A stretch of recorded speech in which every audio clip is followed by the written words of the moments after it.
Original দেশি গরু মনের মতো পাচ্ছি না। দর্জনে দেখুন বাজারে সেরা গরু আমার এই গরুটা মনে হইতেছে একটু বেশি যাচ্ছে।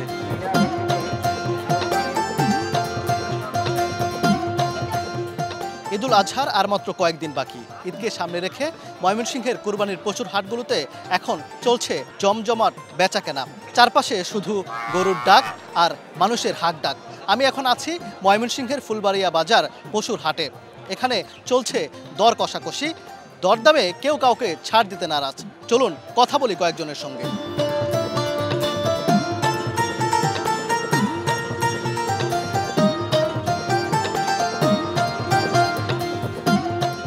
আমরা কথা বলতে চাই একজন বিক্রেতার সঙ্গে। আসলে আপনি কি গরু এখানে বিক্রি করতে এসেছেন? আমি দেশি চাহিদাতে সার গরু বিক্রি করতেছি।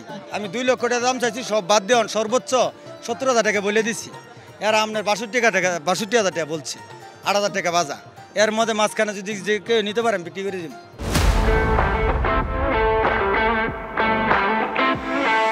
বেশি চাচ্ছেন না, তবে মানানসই চাচ্ছেন। আমি 1,62,000 বলছি, উনি যদি দেয় তাহলে আমি নেব। গরু ভালো কারণে আমি দামটা বলছি, বুঝছেন? ওই যে দেশি গরু আছে, আবার তারপরে দেন আপনার ওজনও ভালো।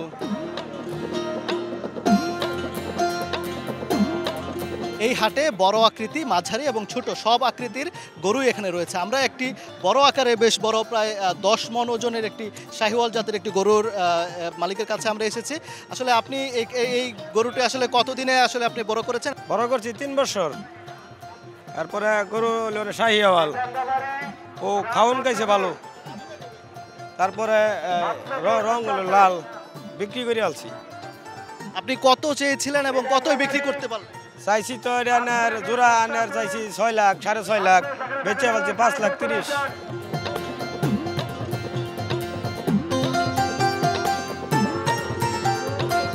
আমি এই গরুটা চাচ্ছি আপনার 2,60,000। এখন আমার এই গরুর ওজন আছে প্রায় 10 মণ। আমি যে পরিমাণ ওরা খাদ্য ভুসি খাওয়াইছি, এ পরিমাণ মনে করি বর্তমান যে দাম করতেছে ক্রেতারা, আসলে ওই সঠিক ন্যায্য দাম করে নাই কেউ। আপনার দর্জনে দেখুন বাজারে সেরা গরু আমার এই গরুটা। গরুটা তো মাংসের উপর আইডিয়া করে কিনতে হয়। আসলে আমাদের যে আইডিয়া, ওই আইডিয়া আমরা 7 মণের অনুমান করছি, উনি বলতেছেন 9 মণের কাছাকাছি। আচ্ছা, ওরা হিসাব না কুরবানির গরু আমরা চোখে যে দেখতেছে বর্তমান ভাও বাজার হিসাবে আমরা 700 টাকা দরে একটা দাম করছি।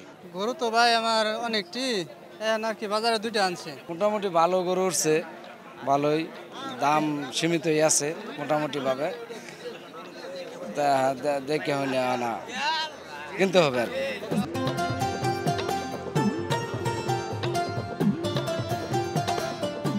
বৈরী আবহাওয়ার মধ্যেও হাটে পর্যাপ্ত কোরবানির পশু রয়েছে।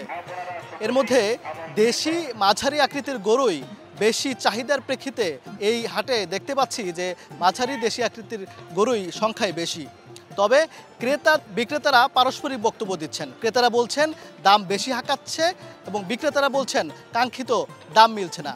এমন দর কষাকষির মধ্যেই বাজারে চলছে দাম হাঁকাহাঁকি। ক্রেতারা চাচ্ছে কমে কিনবে, বিক্রেতারা বেশি বিক্রি করবে। যেটা চিন্তা করছে যে 1.5 লক্ষ, সেটা চাচ্ছে 1,80,000, 70,000। তো দুইজনের মধ্যে খুব বেশি মিলামিলি হচ্ছে না, সামনে আরও দিন আছে, এই জন্য খুব বিক্রিটা কম। আমরা যারা গরু কিনতে আসছি আমাদেরও একটু মনে হইতেছে একটু বেশি যাচ্ছে। আমরাও আরও 2-1টা বাজার দেখতে চাচ্ছি। গরুটা 6 মণের উপরে হবো।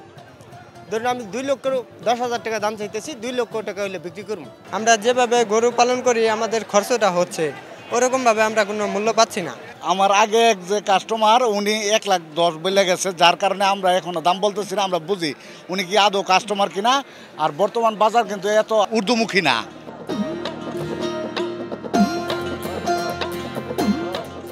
বেচাকেনা শুধু অর্থনৈতিক লেনদেনই নয়, ঈদুল আজহার এই কুরবানির পশুর হাটগুলো বাঙালির ঐতিহ্য, উৎসব আর পারিবারিক আবেগের মিলন মেলা। আর কদিন পরেই কুরবানির দিন, ততদিন এই হাটগুলোতে জমে থাকবে এমন আমেজ।